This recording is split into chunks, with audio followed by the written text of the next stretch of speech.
Is that good, Abby? Yeah, but I want another. What is that you're eating? Ground cherry.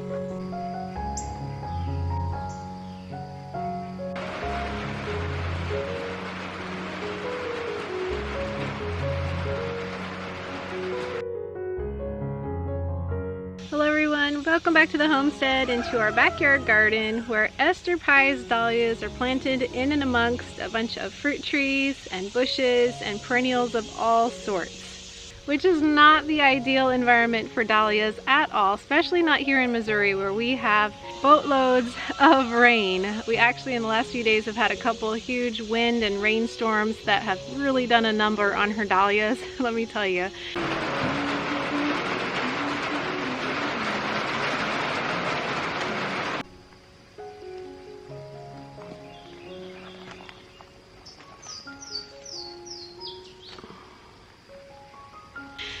But nonetheless, it's like looking for little buried treasures out here in the backyard, and we have thoroughly enjoyed her dahlias this year.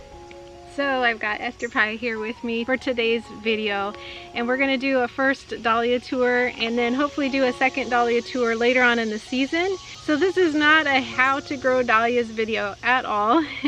It's simply a video to encourage all of you out there to look for the little treasures that you can be thankful for in your life, even if life's not going the way you really want it to. Like these dahlias are not going the way they could if we had been able to set them up properly. There's still so much to be thankful for in life. So look for those hidden treasures in your life and be thankful for them, because truly our Creator is worthy of being honored and thanked every single day, huh? Yeah. So before we get to showing you the dahlias, I'll just give a real quick rundown of some of the problems here in Missouri and some of the things we're going to do next year to hopefully resolve those problems with the dahlias. So because of the huge rainstorms that we get, we're going to put them in raised beds instead of in the ground, because dahlias tend to rot if they get overly wet. So that's one of the big things we're going to do differently. We're also going to try and trellis them better. We actually have a bunch of dahlias out here that have no trellising at all and have completely flopped because of the rain. So ideally next year we're going to get them trellised much better so that they have something to secure them when the crazy winds come through. And then the last thing is we have a lot of bug pressure here. Lots of bugs, and so we're going to look into some kind of natural organic spray that we can make here at home that will hopefully deter those bugs, because there's a few really good performing dahlias back here that have just really been overcome by bugs. Yeah. So those are the three big things we're going to work on next year, but for now we'll share with you the beautiful blooms that we are enjoying from these dahlias in our backyard. First, we're going to share the ones that have bloomed the best for us so far, which are more so the earlier bloomers though. So. Yeah, some of these are earlier to bloom and others we're still kind of waiting on the blooms, so we'll get those in the next video.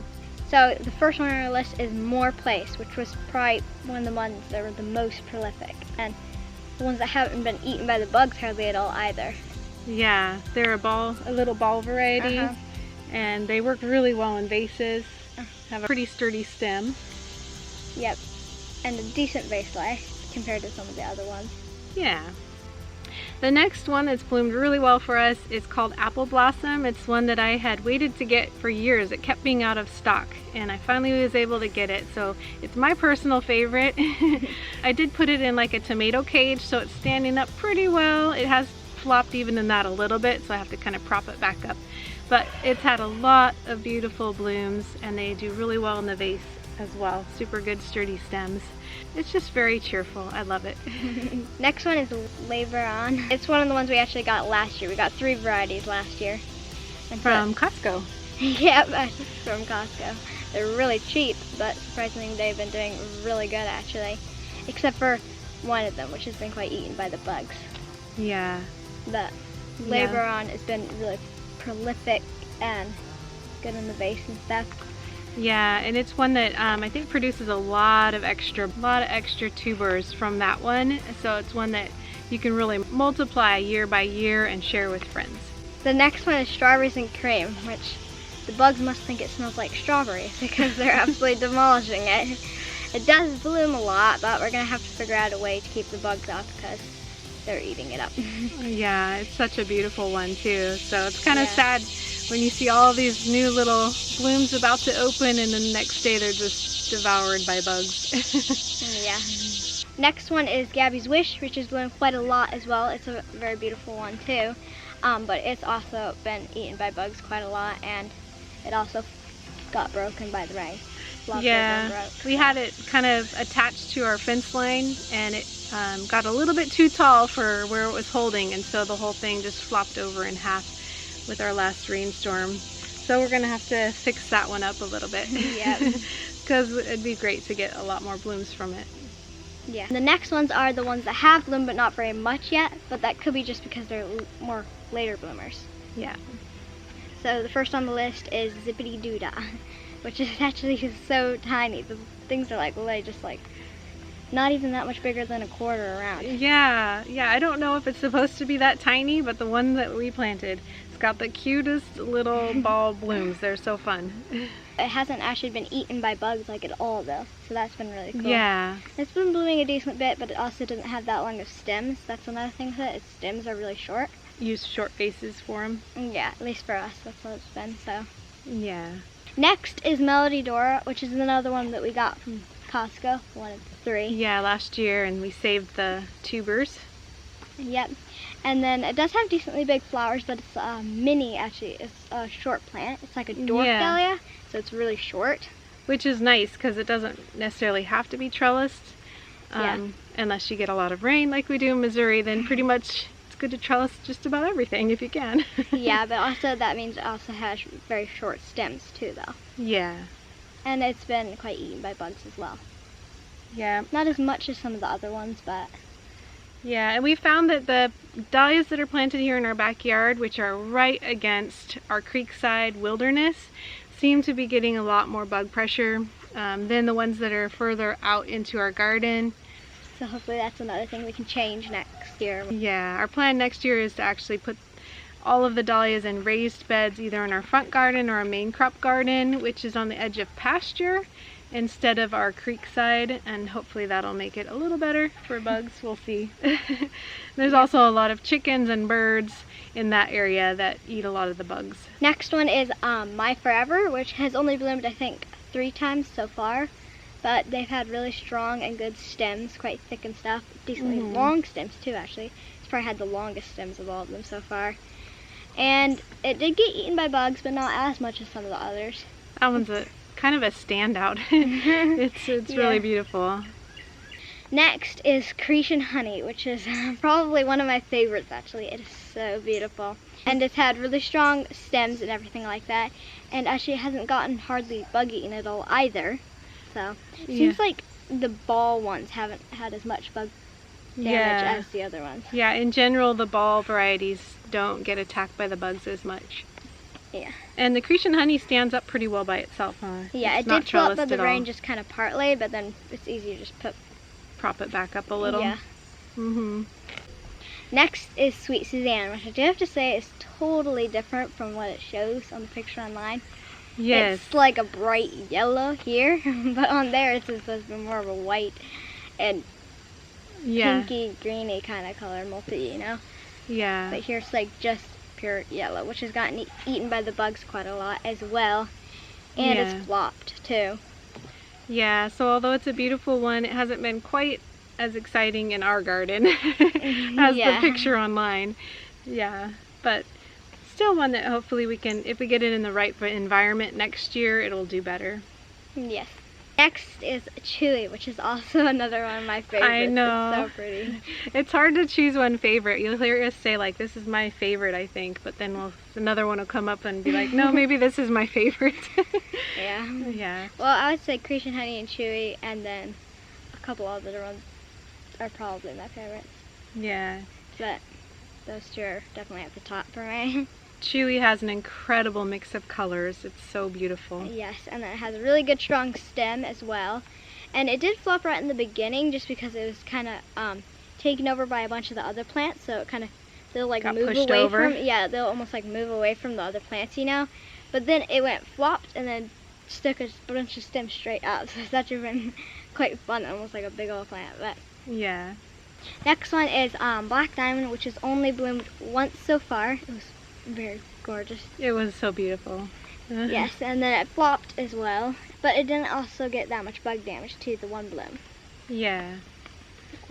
Yeah, I think that one's definitely going to be a keeper, and we'll have to get it supported next year. Yeah, and in a better spot. Super beautiful, really pretty bloom. Next is Daydreamer, which has also only bloomed like once. It's gotten quite a lot of bug pressure, and it also flopped.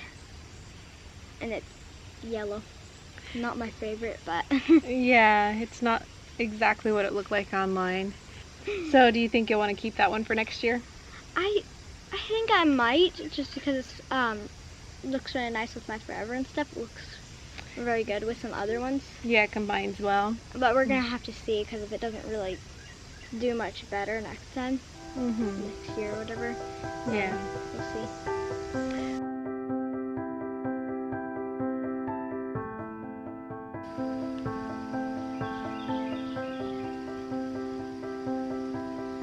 So the fun thing for me with these dahlias is that each one is so beautiful by itself. Even if the plant just has one bloom, it's incredible.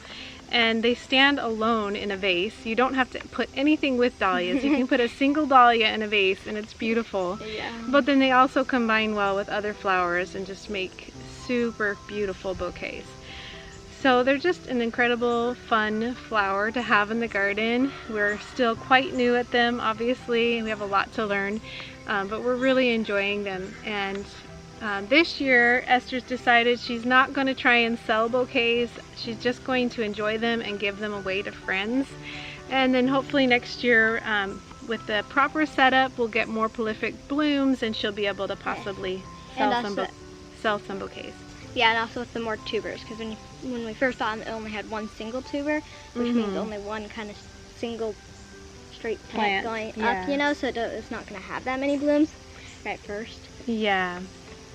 Yeah, so when you order, most of the time when you order the dahlia tubers online, you just get one single tuber, so that's going to give you one plant, but they do multiply, and if you plant a little clump of tubers, you're going to get a bush. Yeah, you're going to get more like a bush and a whole lot more blooms. Yes. So next year it's going to be exciting. Which also I want to say, when it is like the bush, it also normally doesn't flop as much. Yeah. Too, because they're almost holding each other together. When it's just one straight plant, it's easy to flop by the wind and everything like that too. Yeah, that's true. So we still have 6 varieties that we're waiting on that haven't bloomed yet. Yeah. And so be watching for our next video with the other tour, which will have some more varieties hopefully to share with you guys. Yeah, so we'll have new color, new varieties to share in the second dahlia tour that we do for the season, which will probably be in about a month or so. Certainly before our first fall frost. Before we go, I wanted to say a couple thank yous. Thank you to Margie for the gladiola bulbs that you sent. I got them planted and I'm really excited and hopeful that they're going to bloom before our frost. We don't have any gladiolas in the garden, so that's exciting to have a new flower variety to look forward to in the fall. And also I wanted to say thank you to the person who got my husband the pants. He's not here right now, but if he was, I'd have him give you a thank you. Really appreciate that. He works hard and can use all the pants he can get because his work is kind of tough on pants. So really appreciate that. Thank you. As always, thank you so much to our patrons who make these videos possible. Until next time, we pray blessings over you and yours.